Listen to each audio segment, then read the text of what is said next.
Hi, this is part two of Foundations for Public Speaking. This is Professor Barry Brennan, and I'm going to go take you straight to the PowerPoint. Let's go.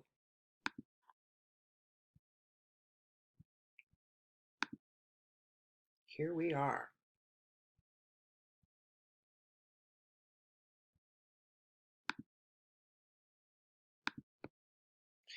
So we just finished talking about these classical canons of rhetoric, right? And established why they're important.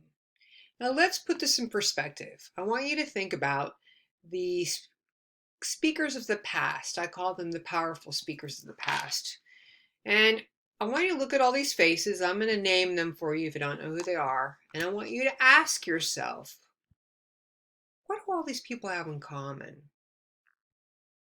Right here, this is Frederick Douglass, Ida B. Wells, Sojourner Truth, Dr. Martin Luther King, Abraham Lincoln. I don't know why I just did that. Malcolm X. And this is Gloria Steinem. What do all these people have in common?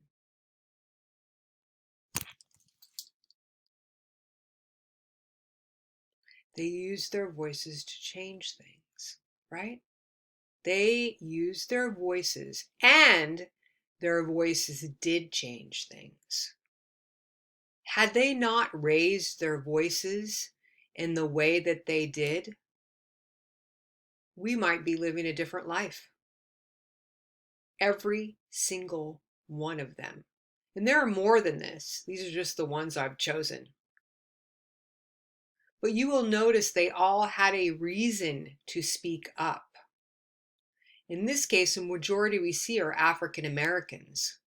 They had a reason to speak up, right? To end slavery, to end discrimination against blacks. The only political person holding a political office is Abraham Lincoln. Now, Gloria Steinem, she had a reason to speak up. Women's rights. You know, those of you that know this, women weren't allowed to vote at one time. Women were treated like second-class citizens. The women's rights movement that started in the 60s, 70s, they made it possible for me to have a job and get paid equal to a man that has the same background as me. I'm in a union. I get paid exactly the same amount of money as a man would, right? So in most cases, though, in like corporations, that's not how it happens. But in the kind of job that I'm in, it does happen. So all of these had a reason to speak up for something. What will you speak up for? Something to ask yourself. What are you willing to speak up for? Okay. Powerful speakers of the present. You'll notice that every single one except one is a politician. So that's what the world has become. I would love it to see if I could put more speakers on here that have kind of been the face of a movement. I would love it if I could put those people on here. But the majority of the people you see are politicians. Over here is Kamala Harris. She's now the vice presidential candidate for the Democratic Party. You know who our former President Barack Obama is. This is Bernie Sanders, and he's holding up the hand of I can't remember her name is, but I think she is the first Muslim woman to be a congressperson. This is Alexandria Ocasio-Cortez. She is the bomb. Why is she the bomb in my opinion? And I believe that all these people are good speakers, and that's why I included them on here. She's a woman who's in her early to mid 30s. She is really a public servant. Before this, she doesn't have a law degree. She was a waitress. I don't know what her education is, so to speak, but she speaks her mind and she speaks up for the people. And she speaks up for women. And she speaks up for brown people. She speaks up for black people. She speaks up for people. And she's not afraid to tell the truth. And so I have mega, mega respect for her she's a congresswoman from the Bronx, from New York.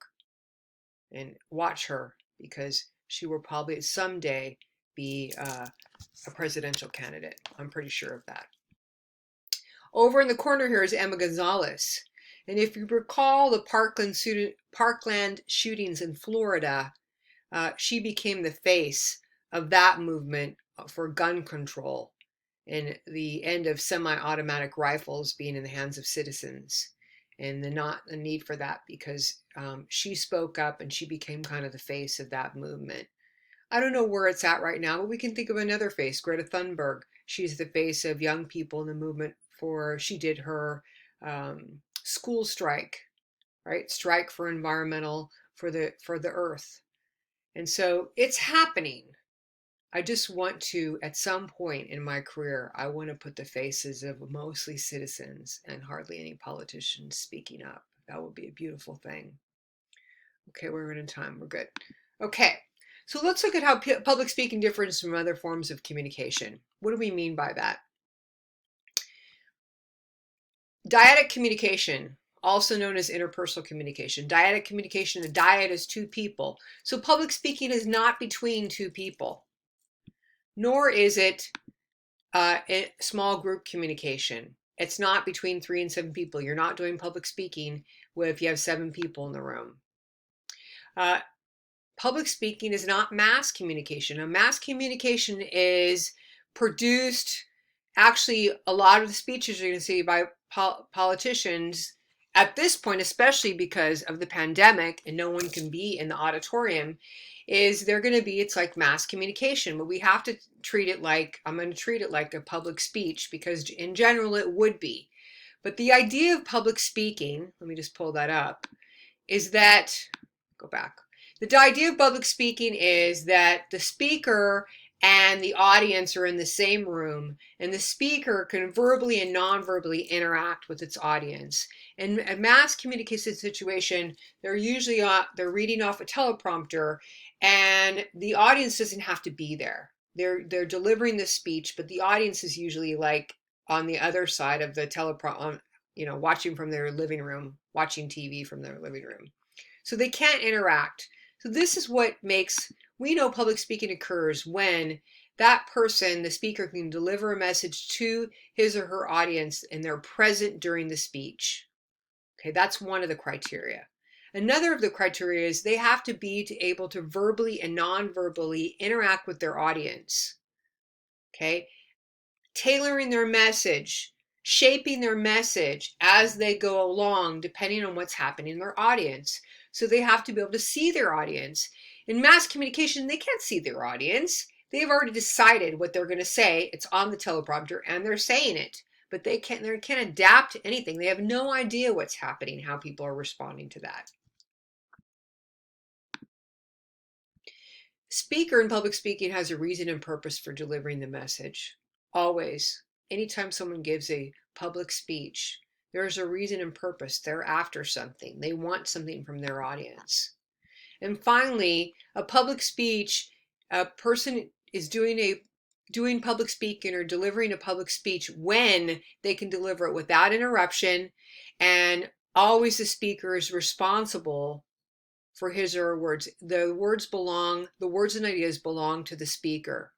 So there's a marriage between that speaker and the speech. As I said earlier, is that we know that the speaker is, I don't want to say walking their talk, but the speaker has chosen to say those words out of their own free will and out of their own mind to share this or to persuade or whatever their motive is for giving that speech.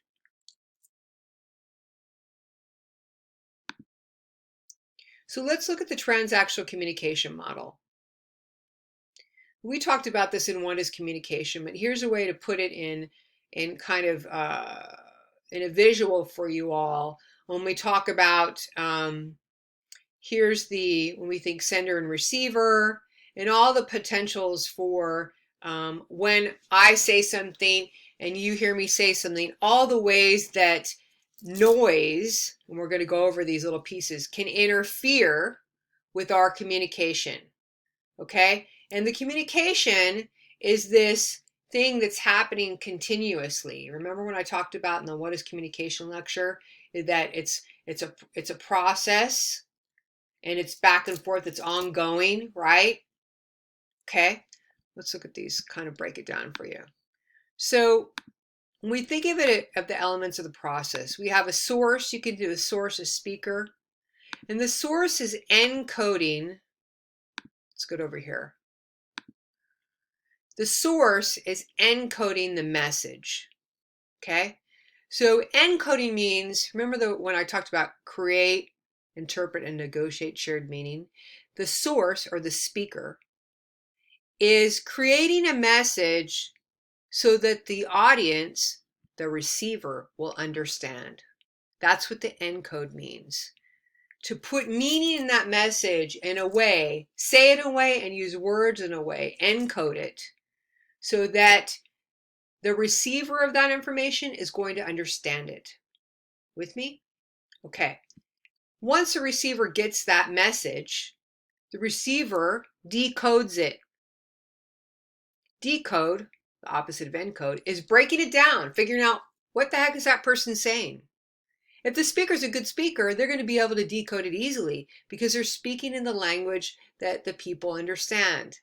They get it.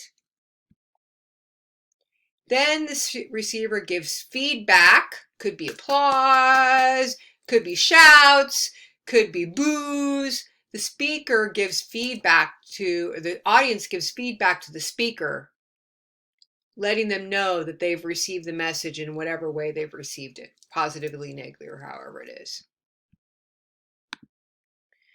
The place in which that communication happened is called a channel.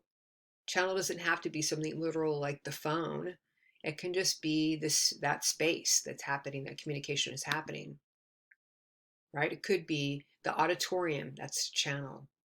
And noise, as I was talking about, noise can both be internal and external. So noise affects our ability to interpret or hear what someone is saying. Okay, it goes both ways. Noise can be in your head, you're thinking too much, right? Have you ever been talking and you have a second voice in your head that starts, you're talking to someone, and while you're talking, you're thinking, oh my God, they're looking at me weird. I must not making any sense. So while you're thinking, this could happen if you're giving a speech, right? You're thinking, while you're talking, you're thinking something else. That interferes with your ability to really, I mean, how many conversations do you think you can carry on, right? You can only really pay attention to someone if you're really focusing on them. But if you're in your head, you can't hear them or listen to them. So that's noise. It could be noise that comes from your physical being, where, you've just gone too many hours without a snack or something to eat, or you miss lunch and you're really hungry, which could affect your attitude. Excuse me. Could affect your attitude, could affect, you could be sleepy, right? All those things, that's noise. And then it could be literal noise, external noise, which is the more obvious one. Like you're giving a speech at school and the gardeners are outside and it's really loud. Okay, example. Okay, and finally, I'm going to end this quickly and go until we get to the next part. What we're all after is shared meaning. That's it. That was in that initial communication definition of communication. All of us are after trying to understand each other, right? And that's what the speaker's after.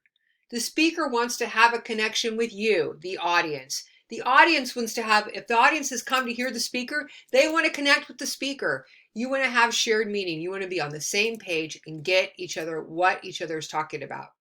Okay, you want to understand each other. Okay, we're going to stop there and pick up part 3 in a minute.